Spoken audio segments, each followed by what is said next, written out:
What up, internet? We are here. Welcome to the 47th episode of Perspectives. My name is Holden Stephan Roy. Unfortunately, our fellow lovable co-host Littyyy Bro Flacko could not be here with us. He's making cheddar in his world over there. And on that note, we have joining me today Mr. Whichcraft. Hey, We are here. We are going to go through it. As you know, when Flacco's not here, I like to bumble through his intro and pretend I'm him for a second. So how we like to start it is he would go through this grandiosity, describing a little bit the history of the show and how it came to be. He'd tell you about how he was doing his Littyyy Bros Volume 1 album press run, and he happened to link up to the homie Merker Miyagi, and he's up in Montreal, where I'm at, an engineer. And the way he says it, he may as well be a typical New Yorker about it, because he doesn't like to share the stuff with people that he mixes, etc. Instead, he'll like whatever. He doesn't want to have to share all the bad ones. You know how it be. So he shared this particular track. I happened to see it. I'm like, oh, say what? He never shares stuff he mixes. That's interesting. I clicked on that. I did myself a little album review on that because I thought the overall Littyyy Bros Volume 1 was a vibe. I enjoyed it a lot. And then he hit in the comments like, hey, this is cool. We should do an interview. And I'm like, we should. And then we did the interview.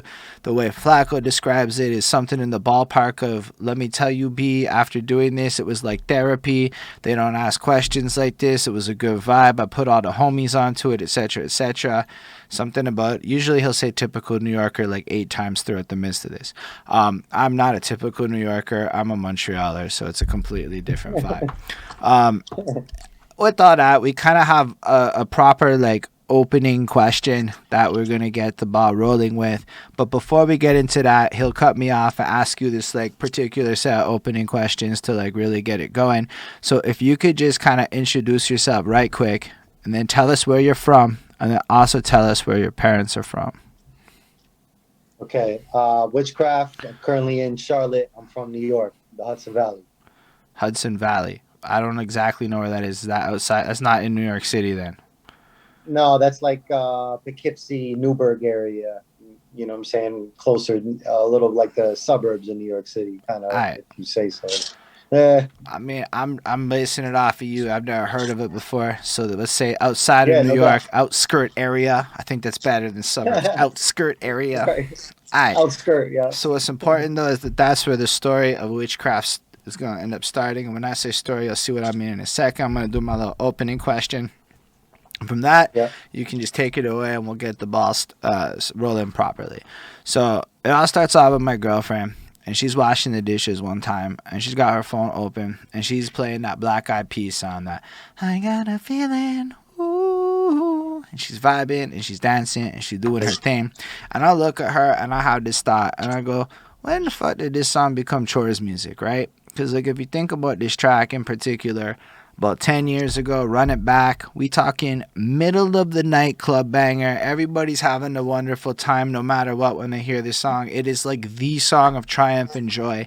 Run it ahead 10 years in the future, and it's that song we throw on when we're doing dishes or working out or some other boring stuff to try to go back to the celebratory moments of our youth. And I was like, damn, that was a big epiphany for me, because it got me thinking about how music goes on these journeys, right? Because the song, it doesn't change at all. It's a song. It stays the same. But we as people evolve so much over time that the context of the song just comes something completely different to us. I started thinking Yeah, about the little right. ones. They all running around with the pop smokes and the drills, and they don't even know that in 10 years, that's their dishes music. Like, they don't know that. You know, I try to do my little woo dance when I wash the dishes now, because that's just what happens when I hear their fun music. It just goes right there for Right. me. We skip some steps. And that got me thinking about interviews and musical journeys and the way that people are, right? So usually when people talk about the careers of artists, you see it all starting at this adolescent phase, 12, 13 years old. Yo, I first fell in love with hip hop at this age, or I started writing rhymes and that. But it's not like really like the beginning of the story for anybody's musical journey. It all kind of starts off like you were probably, when you came out in the hospital, there was a sound playing in the room, and the little baby you was like absorbing that music. You may not remember it, Right but it on. was like happening and stuff. And I say that because I can remember being like 5 years old, in the apartment in Montreal.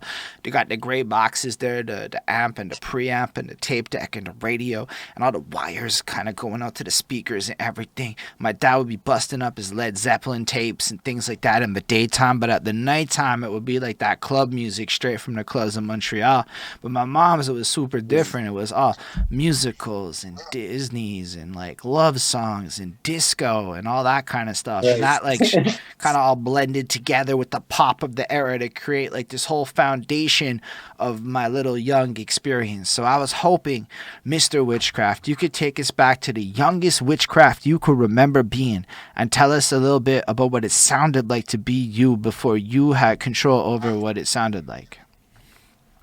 Ah, well, okay, okay. That's you got me on some deepness there, man. You could take me back that far. I would Mm. definitely say watching Tommy as a youngster, man. I was so influenced by the Who that I really wanted to lead a band. And then as time went on, I already had the vocals, so you know, hip hop came out strong, and I found a place to really apply my voice because I already So knew how to sing or how write old were you? lyrics. Because we're gonna really go into this. How old were you when you first like saw Tommy? Like how old is young for you there? Oh man, like 7 or 8 probably, or 9.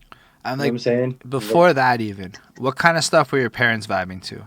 Like what was the sounds like? Uh, so my mom would have been more like Bob Dylan or Richie Havens, and my father would have been more like um, the Who and Billy Joel and Marvin Gaye and like Bob Marley, So like your dad and kind you of. like the Tommy movie came from your dad. Like you got to watch this. Or like Right. Yep. Yeah. Well, not really. He had the album, and I was curious, and it was on TV frequently at that point. And I always dug the Who. The Who were just Roger Daltrey was just like that dude. You know what I'm saying? And mm. I just kind of wanted. I liked the vibe he always put out on stage. You know what I'm saying? So it was definitely inspiring. Budding as a musician or growing up into music. I'm like, were your parents involved in music or anything like that outside of just being fans? No, my father wrote poetry, but that was it. Well, I still. Nobody else was.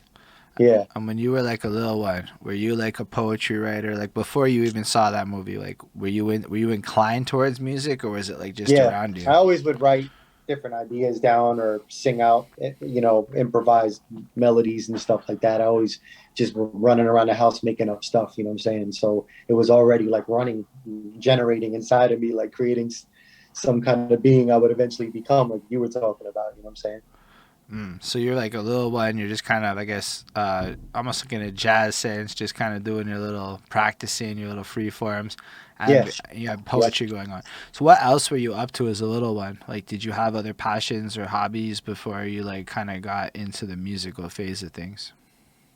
In school I did some theater stuff and everything like that. So definitely my passions were definitely driven by the stage, or if I wasn't getting into trouble, back growing up, you know what I'm saying, in there, it was just really easy to get in trouble growing up in a single parent household, you know what I'm saying? And you run wild, you know what I'm saying? And it's just, but my passions were probably always probably music one way or another, you know what I'm saying? Right. So you saw the Who, and that's Tommy. I don't actually know if that's a documentary or if it's a story. I don't really know what the movie is about, to be Yeah, honest. it's like a musical. It's like a Okay. musical based off the album. Yeah. Oh, okay. So you saw that, and it Yep. got you like addicted, and then you decided you're gonna be a front man like him.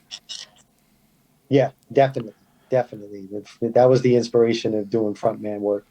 Was him. You know what I'm saying? So, Definitely. so after that, you're like 8 years old. How do you like take that forward? Do you have a next step, or is it just kind of like you want to do it, but you're a kid? That's a good. No, no. I mean, I just would always be vibrating off of something. You know what I'm saying? Whether just different ideas and everything. And then when I finally started like going on stage, music wise, was probably like 13, like when I was actually performing and stuff like that. You know what I'm saying? But there is a gap there, and I guess the gap was just necessarily seeking out more and more culture and music. Finding different genres and stuff, and being impressed by it. You know, Man, you're describing like those stuff that I went through as like a teenager at like 8. right. Like that's like Okay. pretty incredible if you think about it. You're like, I'm gonna be a rock star at 8. Let me get on my market research. I'm gonna start digging early, get all into it. By the time you're 13, you're somehow on a stage. I'm gonna just say that's kind of impressive. That's an impressive thing to Thank you. describe. Thank you. So how do you get to that point from I want to become a music like how do you even get to a point where you're on stage? Like what are you performing for? Oh, just practicing, developing, just being. There was just so much inspiration. I would say probably around 1989. There was just so much inspiration. It was just such a drive and a push. And you know, KRS One, Rakim, you had all these greats around me that it was just almost like shoving me into a realm that I just had no idea would take me so far. You know what I'm saying? And it just never stopped. You know what I'm saying? And I just started writing and practicing freestyling all the time and just practicing all the time. That's all I would So do. when did you discover hip hop? Um, well, you know, it was always around me, but I'd say discovering the most of it would probably have been like 86 with Run DMC and LL Cool J, you know what I'm saying? Definitely Houdini. And then when it finally pulled me into by my like suspenders or whatever you want to call it, was definitely Public Enemy. But when I was like in eighth grade, I ran wild with Public Enemy. It was just like a whole nother it was just totally different from anything I've ever heard in my entire life. I Yeah. guess, eh? Nobody's really brought up Public Enemy that. I mean, they might have. Not many people, if they have brought up Public Enemy, at least in recent memory, as like an influencing Yes. force from that time. Um, Yep. so you said you performed at 13 on a stage. Like, how did that come to be?